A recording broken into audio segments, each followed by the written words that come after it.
So some of my initial impressions so far is this bike is very smooth all across the board. I took it on the road and I did not find any vibration on the handlebars. So the engine characteristics, they're very good. It's got a very good mid-range and it lugs pretty darn good for a 250. I was expecting to stall all over the place, but I lugged up a few steep hills with rocks here. Boulders, that is, not really rock, but it did not, it could do it in third gear, which is pretty cool. And the only thing I'm trying to get used to is the ergonomics. I think my bars are slightly higher on the Honda, and this guy right here is literally rubbing against my knuckle, so it's getting a little bit uncomfortable. If I find someone with an Allen set, I might try to bend this back, but because this is a rental, I don't want to touch it too much. So no, but overall, very nice bike. It really is good. The hard starting people talk about is a thing. I do notice that this bike does not start up as quickly as my Honda, and I think that probably has to do with either the battery or just the cranking motor doesn't have enough juice. But I'm pretty sure that can be resolved with an aftermarket solution. And unfortunately as well, this bike does have a throttle stop, so you really can only go a little bit. But to be honest, for this kind of stuff, I'm not really going past that anyway. And once you do tip it full throttle, it gets up and going pretty nicely. So I'm very impressed so far. This is a very nice machine, and honestly something that I might consider in the future. So a little bit of background before I get further into the video. I rented this bike from Extreme, Arizona, which is located in Cave Creek. I paid about $190 out the door to rent it for 4 hours.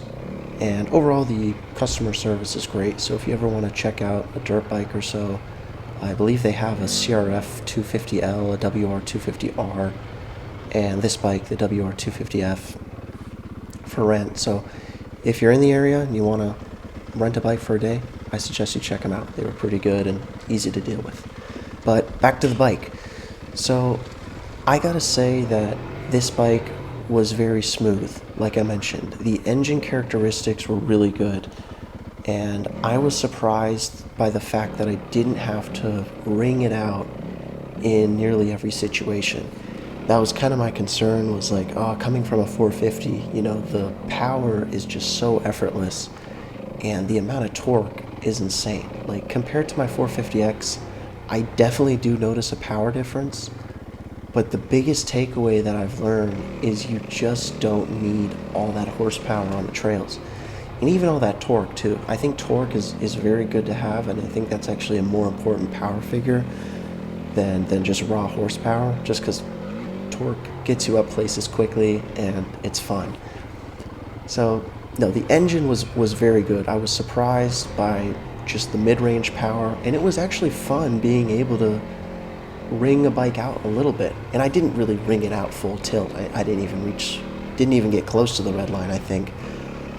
But it was very good all across the board. The mid-range was just awesome, and the top end, it just, like people say, revs to the moon.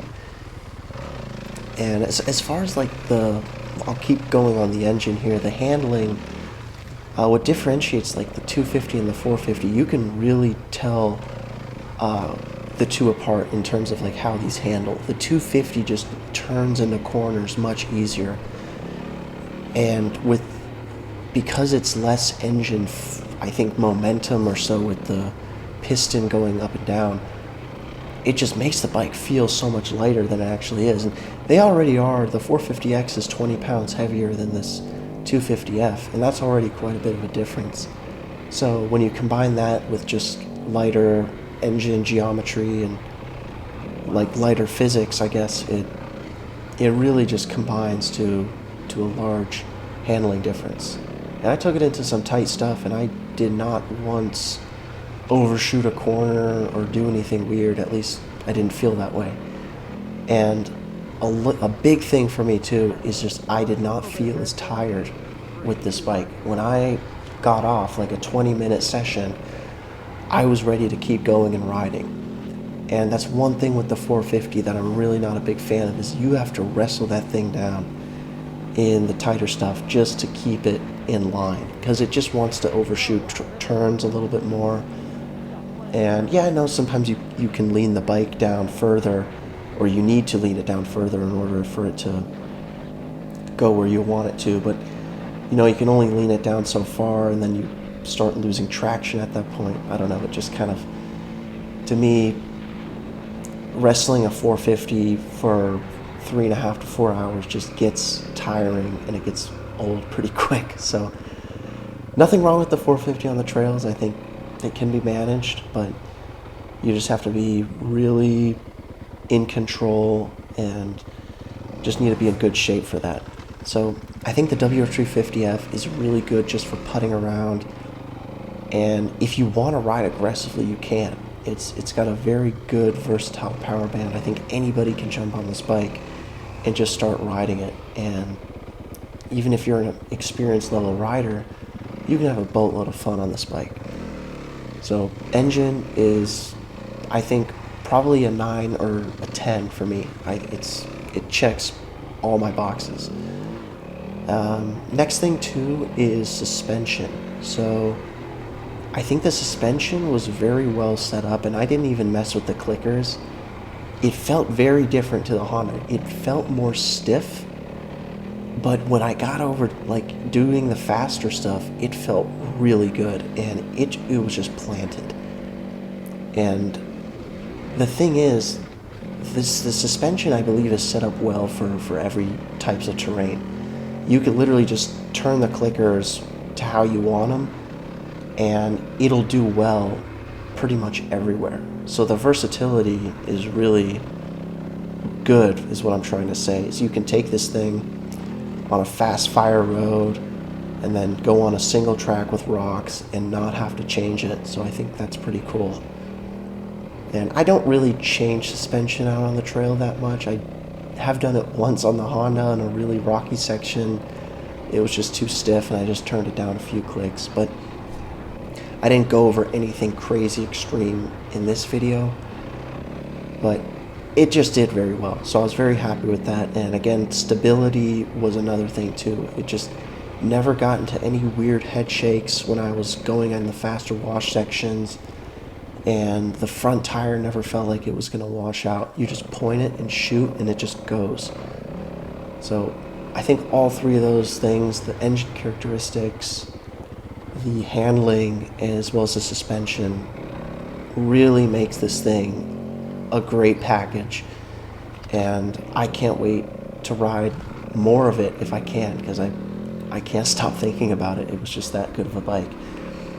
But there are some things that I didn't like too much. I don't know if this was just because of it was a rental and things have seen a lot of abuse, but I did not like the way the transmission shifted.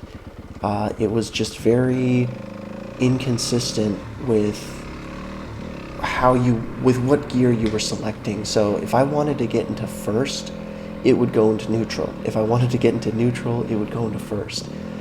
And it was just always this battle of trying to find neutral, and I actually didn't film it, but I was going up a steep section. It was like on a ridgeline single track, and I was just lugging up it in second gear, because that's another cool thing this bike can do. It can just lug up anything without stalling it easily. And I, of course, didn't even stall it. I was in second gear still, and I pulled in the clutch, and I shifted down. And I did a pretty firm shift with my boot, I mean, like I normally do. And it went into neutral, and I didn't realize it. I was just like, okay, it made a clicking sound. It's probably in first gear. So I kind of let go of the clutch and immediately started rolling backwards, and I kind of panicked, and I just let the bike fall over. So I just thought that was kind of weird. I've had that happen to me twice.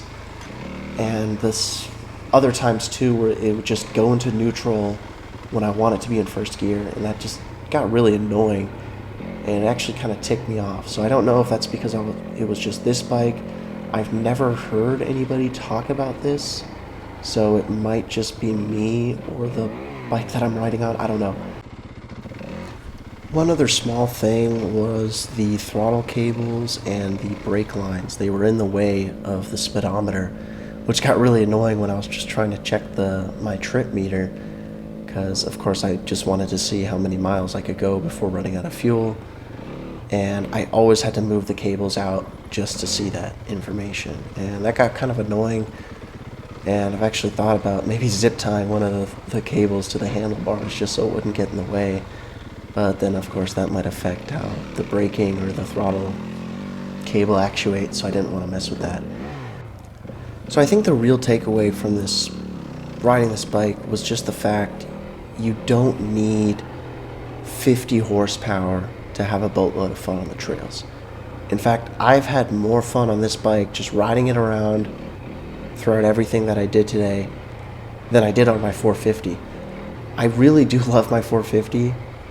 But it's just a lot to hang on to sometimes, and especially when you're riding for longer periods, it's not fun to get exhausted, because the more exhausted you get, the more mistakes you start making, you're starting to fall down, you get hurt, you get pissed off, and it just kind of leads into a few things. But I gotta say, this Yamaha kicks some serious butt, and it did not fail to impress me. I think it did a really good job in everything, and I'm not sure why this bike isn't talked about more, especially like why there aren't that many review videos.